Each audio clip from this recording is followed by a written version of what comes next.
साथियों, एनसीईआरटी की कक्षा 9वीं की यानी कि 9th की हम स्टडी करने जा रहे हैं। उसमें हम केवल मुख्य मुख्य बिंदुओं को केंद्रित करेंगे, उन्हें पढ़ेंगे ताकि हम अपना एनसीईआरटी का एक सारांश गर्भित समग्र अध्ययन कर सकें। उसके लिए पहला चैप्टर हमने लिया है स्वयं को प्रवृत्त करना, निर्देशांकों का उपयोग। इसमें आगे बढ़ते हैं और सारांश देखते हैं इसका। इसमें निर्देशांक के विषय में निर्देशांक कोऑर्डिनेट ज्योमेट्री के संदर्भ में स्टार्टिंग की गई है बच्चों को सिखाने के लिए। तो उसी के संदर्भ के तहत मैं आपको इसमें कुछ सारांश इसका आगे प्रेषित कर रहा हूँ, बता रहा हूँ। देखिए, ये ग्राफ पेपर होता है और उस पर चतुर्थांश 1, 2, 3 और 4, ये 4 चतुर्थांश है। पहला ये चतुर्थांश है और दूसरा ये और तीसरा ये और चौथा ये। इस प्रकार से जब हम दाईं ओर चलते हैं, ये उत्पत्ति बिंदु है, ओ ओरिजिन पॉइंट, और इससे जब हम दाईं ओर बढ़ते हैं तो एक्स अक्ष की ओर को तो 1 से लेकर 7 तक के पॉजिटिव अंक बढ़ते क्रम में चले जाएंगे।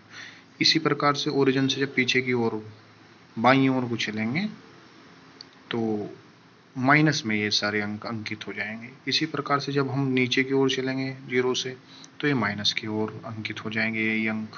और 0 से जब उत्पत्ति केंद्र से जब ऊपर की ओर चलेंगे तो वाई अक्ष ये कहलाएगा, और वाई अक्ष पर जब हम ऊपर की ओर चलेंगे तो ये पॉइंट धनात्मक रूप से अंकित होंगे।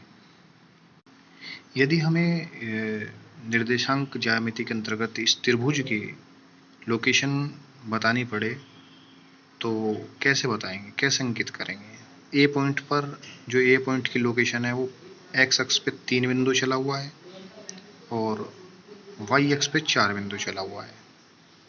इसी प्रकार से डी पर जो इसका निर्देशांक है वो 7,1 है और एक्स और वाई के क्रम में लिखे जा रहे हैं। एक्स अक्ष पे एम का जो क्रमांक है, एम के निर्देशांक है 9,6, यानी कि 9 एक्स अक्ष पे चला हुआ है और वाई अक्ष पे 6 चला हुआ है। व्यापक रूप से यदि बिंदु के मध्य की हमें दूरी ज्ञात करनी हो तो ए और डी के मध्य की दूरी हम √(x2 - x1) का स्क्वायर प्लस y2 - y1 का स्क्वायर से हम निकाल सकते हैं। सारांश के विषय में बात करते हैं। सारांश है, किसी बिंदु या वस्तु की स्थिति को एक समतल में निर्धारित करने के लिए हमें 2 लंबवत रेखाओं की आवश्यकता होती है। उनमें से एक ऊर्ध्व और एक अन्य क्षैतिज होती है, जो x और y के रूप में था। समतल को कार्तीय तल, निर्देशांक तल अथवा XY तल कहते हैं।